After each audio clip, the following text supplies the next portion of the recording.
Hello friends, welcome to the GS foundation. एक बार फिर से आप सभी छात्रों का स्वागत करता हूं जीएस फाउंडेशन के इस ऑनलाइन प्लेटफॉर्म पे।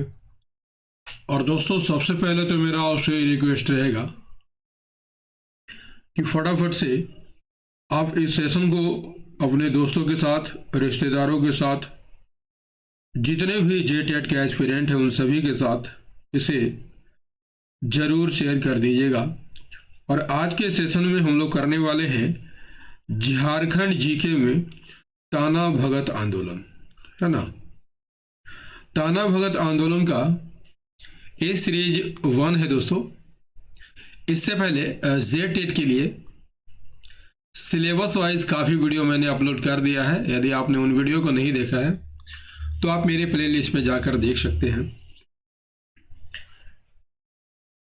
तो चलिए यहाँ पर बिना समय गंवाए स्टार्ट कर लेते हैं आज के सेशन को। लेकिन सेशन में जाने से पहले आप सभी छात्रों से मेरा रिक्वेस्ट है कि फटाफट से इस सेशन को अपने दोस्तों के साथ, रिश्तेदारों के साथ, जितने भी जेटेट के एस्पिरेंट हैं उन सभी के साथ इस वीडियो को जरूर शेयर कर दीजिएगा। और यदि आप भी इस चैनल पर नए हैं तो चैनल को जरूर सब्सक्राइब कर लीजिएगा। इससे क्या होगा, मैं जब भी वीडियो अपलोड करूंगा तो उसका नोटिफिकेशन जो है आपको सही समय पर मिल सकेगा, सबसे पहले मिल सकेगा, ठीक है। यहाँ पर चलिए स्टार्ट कर लेते हैं आज के सेशन को। कहता है कि ताना भगत आंदोलन की शुरुआत किसके द्वारा की गई थी? आंसर कीजिएगा। शिबू भगत, सिद्धू भगत, जतरा भगत या बुद्धू भगत? ताना भगत आंदोलन की शुरुआत किसके द्वारा की गई थी? यहाँ आंसर क्या हो जाएगा? सही आंसर हो जाएगा ऑप्शन सी, जतरा भगत के द्वारा। देखिए, ताना भगत आंदोलन का प्रारंभ जो है जतरा भगत के नेतृत्व में हुआ था। कब हुआ था यदि आपसे पूछ लिया जाए तो 21 अप्रैल 1914 को हुआ था, ठीक है। और कहाँ से हुआ था? तो ये गुमला से शुरू हुआ था। नेक्स्ट क्वेश्चन कर लेते हैं। देखिए, अगला सवाल है कि ताना भगत आंदोलन की शुरुआत कब हुई थी? 21 अप्रैल 1914, 21 मई 1915, 21 जून 1916 या 21 जुलाई 1917? तो डिस्क्रिप्शन में ही बता चुका हूं दोस्तों कि ताना भगत आंदोलन की शुरुआत जो है 21 अप्रैल 1914 को हुई थी। ताना भगत आंदोलन का प्रारंभ जतरा भगत के नेतृत्व में 21 अप्रैल 1914 को प्रारंभ हुआ था। कहां से? गुमला से। नेक्स्ट, ताना भगत आंदोलन की शुरुआत किस क्षेत्र में हुई थी? तो किस क्षेत्र में हुई थी? गुमला क्षेत्र में हुई थी। आंदोलन का प्रारंभ जतरा भगत के नेतृत्व में 21 अप्रैल 1914 ईस्वी में, और कहां से? गुमला से। नेक्स्ट है, निम्नलिखित में से किस आंदोलन या विद्रोह को बिरसा आंदोलन का विस्तार माना जाता है? तो ताना भगत आंदोलन को बिरसा आंदोलन का विस्तार माना जाता है। इस आंदोलन को बिरसा मुंडा के आंदोलन का विस्तार माना जाता है। ताना भगत आंदोलन को बिरसा मुंडा के आंदोलन का विस्तार माना जाता है। एक प्रकार का सांस्कृतिक आंदोलन था, है ना, जिसमें एकेश्वरवाद को अपनाने, मांस मदिरा के त्याग, आदिवासी नृत्य पर पाबंदी और झूम की खेती की वापसी पर विशेष बल दिया गया था, है ना। चलिए अगले सवाल की ओर बढ़ते हैं। देखिए, ताना भगत आंदोलन के संबंध में निम्न में से कौन सा कथन असत्य है?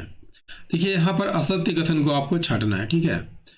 पहला कथन है कि इस आंदोलन को बिरसा आंदोलन का विस्तार माना जाता है, पढ़ चुके हैं, ये भी सही है। यह एक प्रकार का सांस्कृतिक आंदोलन था, ये भी यहाँ पर सही है। सी है, तीसरा है, इस आंदोलन में एकेश्वरवाद को अपनाने, मांस मदिरा के त्याग, आदिवासी नृत्यों पर रोक और झूम की खेती की वापसी पर विशेष बल दिया गया था। ये भी कथन यहाँ पर सही है, यानी 3 कथन तो सही है। चौथा देख लेते, इस आंदोलन के नेता बुद्धू भगत है, ये कथन यहाँ पर गलत है दोस्तों। कि किस आंदोलन के नेता कौन थे? तो जतरा भगत थे, है ना। कौन थे? तो इस आंदोलन के नेता कौन थे? तो जतरा भगत थे। तो ऑप्शन डी सही आंसर हो जाएगा, है ना। देखिए, जतरा भगत आंदोलन को बिरसा आंदोलन का विस्तार माना जाता है। यह एक प्रकार का सांस्कृतिक आंदोलन था जिसमें एकेश्वरवाद को अपनाने, मांस मदिरा के त्याग, आदिवासी नृत्य पर पाबंदी तथा झूम की खेती की वापसी पर विशेष बल दिया गया था। और ताना भगत आंदोलन के नेतृत्वकर्ता कौन थे? नेतृत्व कौन किए थे? जतरा भगत ने किए थे, है ना। नेक्स्ट कर लीजिए, मांडल क्षेत्र में ताना भगत आंदोलन का प्रसार करने में किस व्यक्ति ने प्रमुख भूमिका निभाई थी? यहाँ पर मांडर की बात हो रही है ना, मांडर की बात हो रही है। तो मांडर में सीबू भगत ने, ठीक है, किसने? सीबू भगत में नेतृत्व किया था। Option A is the correct answer. देखिए, ताना भगत आंदोलन को प्रसारित करने में मांडर में सीबू भगत का योगदान था। यदि आपसे पूछ लिया जाए घाघरा में किसका था, तो बलराम भगत था। बिशुनपुर में नेतृत्व भीखू भगत ने किया था। और सिसई में देवमनिया नामक महिला ने महत्वपूर्ण भूमिका अदा की थी। क्लियर है ना? चलिए, और सेशन कैसा लग रहा है दोस्तों, आप कमेंट में जरूर बताइएगा। आपके कमेंट का हमेशा इंतजार रहता है ना। बिशुनपुर क्षेत्र में ताना भगत आंदोलन का प्रसार करने में किस व्यक्ति ने प्रमुख भूमिका निभाई थी? ठीक है, तो सीबू भगत तो मांडर में है। सीबू भगत कहाँ है? मांडर में है। और बिशुनपुर क्षेत्र में भीखू भगत ने नेतृत्व किया था। ऑप्शन सी सही आंसर हो जाएगा। देखिए, घाघरा में मांडर में सीबू भगत, घाघरा में बलराम भगत, बिशुनपुर में भीखू भगत, सिसई में देवमनिया देवी। देखिए, घाघरा की यहाँ पर बात कर ली जाए, घाघरा क्षेत्र में ताना भगत आंदोलन का प्रसार करने में किस व्यक्ति ने प्रमुख भूमिका निभाई थी? तो सीबू भगत मांडर में, है ना, सीबू भगत मांडर में, है ना, भीखू भगत बिशुनपुर में, बिशुनपुर में, और बलराम भगत घाघरा में। ऑप्शन बी सही आंसर हो जाएगा। घाघरा में किसके नेतृत्व में हुआ था? बलराम भगत के नेतृत्व में हुआ था। नेक्स्ट है, सिसई क्षेत्र में ताना भगत आंदोलन का प्रसार करने में किस व्यक्ति ने प्रमुख भूमिका निभाई थी? सेशन को लाइक करते चलिएगा दोस्तों, है ना। और सेशन यदि अच्छे लगे तो कमेंट जरूर कीजिएगा। और यदि आप भी इस चैनल पर नए हैं तो चैनल को जरूर सब्सक्राइब कर लीजिएगा, ठीक है। और हमें सपोर्ट पूरा कीजिए, ठीक है, ताकि मैं आपके लिए नए नए क्लास ला सकूं। सिसई क्षेत्र में ताना भगत आंदोलन का प्रसार करने में किस व्यक्ति ने भूमिका निभाई थी? तो यहाँ पर सिसई की बात हो रही है, तो बता चुका हूँ। सिसई में देवमनिया नामक लेडी ने महत्वपूर्ण भूमिका निभाई थी। देखिए, सिसई में देवमनिया नामक महिला ने महत्वपूर्ण भूमिका निभाई थी। बाकी मांडर में सीबू भगत, घाघरा में बलराम भगत, बिशुनपुर में भीखू भगत, ठीक है। चलिए, नेक्स्ट क्वेश्चन कर लेते हैं। ताना भगत आंदोलन को प्रारंभ में इनमें से किस नाम से जाना जाता था? कुरुक धर्म आंदोलन, सिंगबोंगा धर्म आंदोलन, हाथूबोंगा धर्म आंदोलन, उरांव धर्म आंदोलन। इसका सही आंसर हो जाएगा, ताना भगत आंदोलन को पहले कुरुख धर्म आंदोलन के नाम से जाना जाता था। ऑप्शन ए सही आंसर हो जाएगा। देखिए, ताना भगत आंदोलन का प्रमुख उद्देश्य क्या था? स्वशासन की स्थापना करना था। इस आंदोलन को प्रारंभ में कुरुख धर्म आंदोलन के नाम से जाना जाता था, जो कुरुख या उरांव जनजाति का मूल धर्म है ना। चलिए, नेक्स्ट क्या कहता है? ताना भगत आंदोलन प्रारंभ करने के बाद जतरा भगत को किस वर्ष गिरफ्तार किया गया था? आंसर कीजिएगा। सही आंसर हो जाएगा, 1916 में गिरफ्तार किया गया था, है ना। 1916 में जतरा भगत को गिरफ्तार करके कितने वर्ष की सजा दी गई थी? 1 वर्ष की सजा दी गई थी, लेकिन बाद में उसे शांति बनाए रखने की शर्त पर जो है रिहा कर दिया जाता है।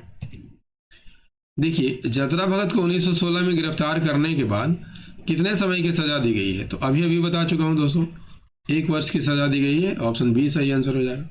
देखिए, 1916 में तो गिरफ्तार किया गया और 1 वर्ष की सजा दी गई, और उसे इस शर्त पर रिहा किया गया कि वे शांति बनाए रखेंगे, है ना। नेक्स्ट क्वेश्चन, देखिए, जतरा भगत की मृत्यु किस कारण से हुई थी? बीमारी से, गोली लगने से, जेल की प्रताड़ना से, या पेड़ से गिरकर? दोस्तों, जतरा भगत को जब गिरफ्तार किया गया, 1 वर्ष की सजा हुई, तो इन्हें जेल में काफी प्रताड़ित किया गया था, जिसके के कारण इसकी मृत्यु हो गई थी। ऑप्शन सी सही आंसर हो जाएगा, जेल की प्रताड़ना से इनकी मृत्यु हो गई थी, है ना। ये जेल से रिहा होने के बाद 2 माह की ही जतरा भगत की मृत्यु हुई। 2 माह में ही जतरा भगत की मृत्यु हो गई थी। इस मृत्यु का कारण क्या था दोस्तों? जेल में उनकी दी गई प्रताड़ना थी, ठीक है। नेक्स्ट कर लेते हैं, ताना भगत आंदोलन का विभाजन क्यों हुआ था? हिंसक आंदोलन प्रारंभ होने के कारण? बिल्कुल नहीं। मांस खाने की स्वीकृति के कारण? ये यहाँ पर सही है। ठीक है, तो मांस खाने की स्वीकृति के कारण ही ताना भगत आंदोलन दो भागों में बट गया था।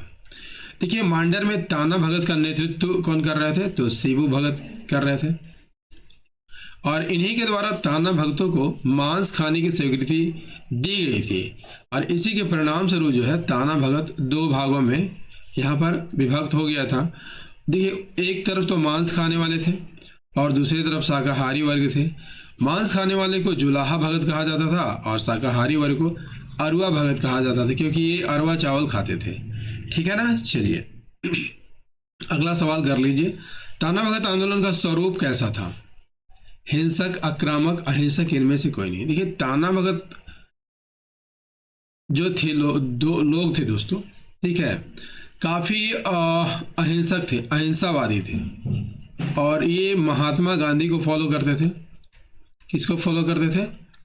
फॉलो किसको करते थे? महात्मा गांधी को किया करते थे, इसलिए ये अहिंसक आंदोलन था। ठीक है, स्वरूप कैसा था? अहिंसक था। देखिए, ताना भगत आंदोलन जो है पूर्णतः अहिंसक था, और ताना भगत ने इस आंदोलन के, देखिए, तीसरा चरण में, कौन से चरण में? तीसरा चरण में महात्मा गांधी के सविनय अवज्ञा आंदोलन में भी योगदान दिया था। क्लियर है।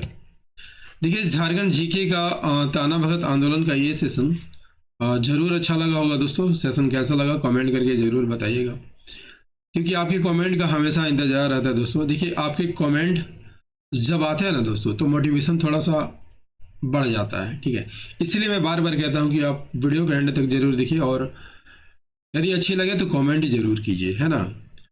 और यदि आप भी इस चैनल पर नए हैं तो आप चैनल को जरूर सब्सक्राइब कर लीजिएगा दोस्तों।